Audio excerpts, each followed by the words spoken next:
In a world where judgment comes before truth, can kindness still shine through a past soaked in shame? This is the story of Leon, a man born into shadows, yet carrying a heart brighter than any flame. A story of quiet strength, unshaken goodness, and the silent blooming of justice. If you believe that goodness deserves to be seen, don't forget to like, subscribe, and join us in uncovering stories that heal. Let's begin.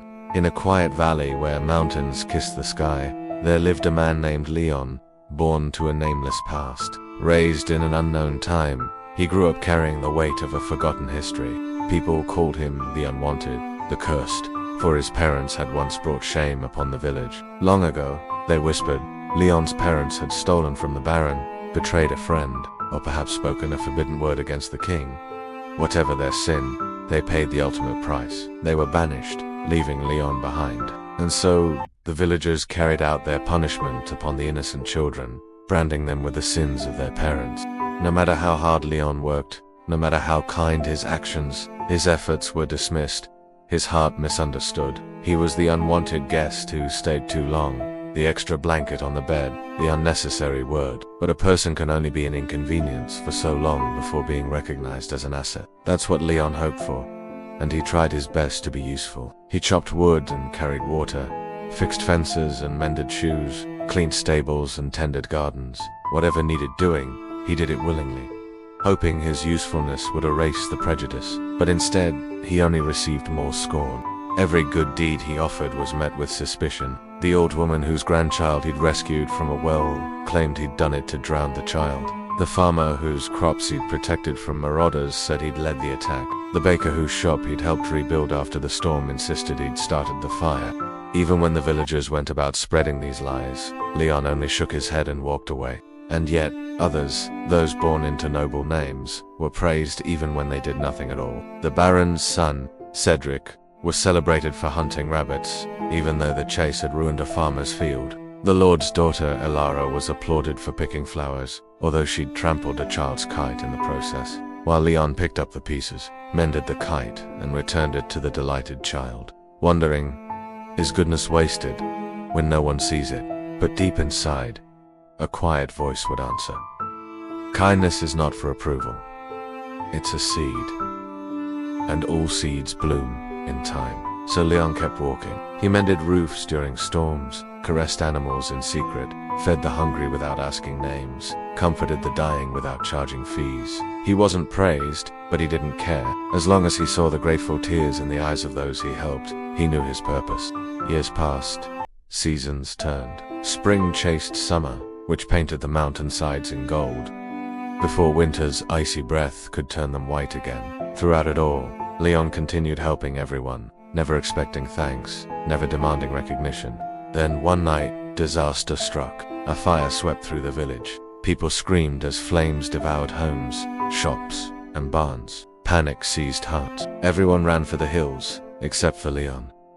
He stood watching the chaos, knowing he had to do something. He rushed to help, diving into the inferno, rescuing those trapped by the blade. He guided families to safety, carrying children over his shoulder, shielding mothers with his body, leading the blind and elderly by the hand. His clothes torn, his hair singed, he saved life after life until he couldn't find anyone else to save. Then he searched for animals, too, pulling birds out of their burning cages, carrying frightened cats and dogs down the ladder. He even coaxed a family of rabbits out from under a burning house and led them to safety. As he dashed between buildings, grabbing buckets of water to douse the flames, he heard people cheering. Finally, they saw him, but soon, the fire spread, cutting off their view. Again, he was lost in the smoke. And yet, somehow, Leon kept going. He saved a puppy trapped in a burning building, returning with its grateful licks on his burnt and blistered hands. He rescued a cat stuck on a burning roof, ignoring its terrified screeches as he cradled it to his chest. He carried an old woman down a ladder, shielding her frail body with his own. He pulled a young girl from a second-story window, hiding her face in his tunic to stop her from screaming. Finally, the wind shifted, pushing the smoke aside and revealing Leon. He stood amidst the inferno, covered in soot, his face streaked with grime, his hands bandaged with rags, a puppy licking his fingers, a cat nuzzling his leg, and the old woman clutching his arm. The cheers grew louder now, echoing through the valley as the fire began to fade. Only then did the villagers truly see him. Not his name, not his past, but his heart. When the fire died down and the villagers began picking through the debris, they found Leon tending to the injured animals. His clothes were gone, exposing powerful arms and shoulders. His back, a canvas of old scars, each mark telling a story of his kindness, of battles fought, of hardships endured. The villagers gasped as they realized they'd been wrong about him. This was no accursed child. This was a hero. A young woman named Amara stepped forward, her cheeks flushed with shame. She remembered how she'd mocked him for mending the kite. Now, seeing his hands, she understood his skill. Not only had he saved the child that day, he'd also saved many lives that night. Taking a deep breath, she began, "Leon, I'm sorry. We judged you wrongly. You are not the unwanted. You are our hero." Others nodded, tears streaming down their faces. They confessed their own prejudices, promising to change. Touched by their sincerity, Leon didn't argue. Instead, he smiled faintly, the quietest of smiles, yet it held the brightest of lights, a light that shone brighter than any mountain peak, warmer than any hearth, steadier than any guiding star. It was the light of truth. It illuminated the darkness that had clouded their judgment, burned away their ignorance, and revealed the hero they'd been denying. They wept, they thanked him, and some asked for forgiveness, not with words, but by choosing to see him, truly, for the first time. Leon didn't need the praise. He just smiled, because he had always known goodness blooms in silence, but it always finds the light. From that day forward, Leon was no longer the unwanted.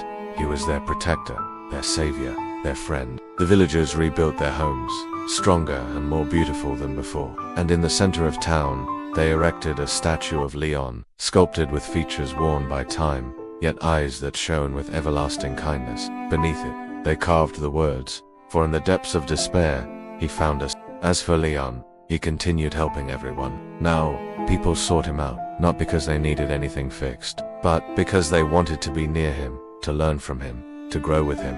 Yet, even in the midst of admiration, Leon remained humble. He didn't boast about his deeds or demand appreciation. He simply offered a helping hand and a listening ear to all who crossed his path.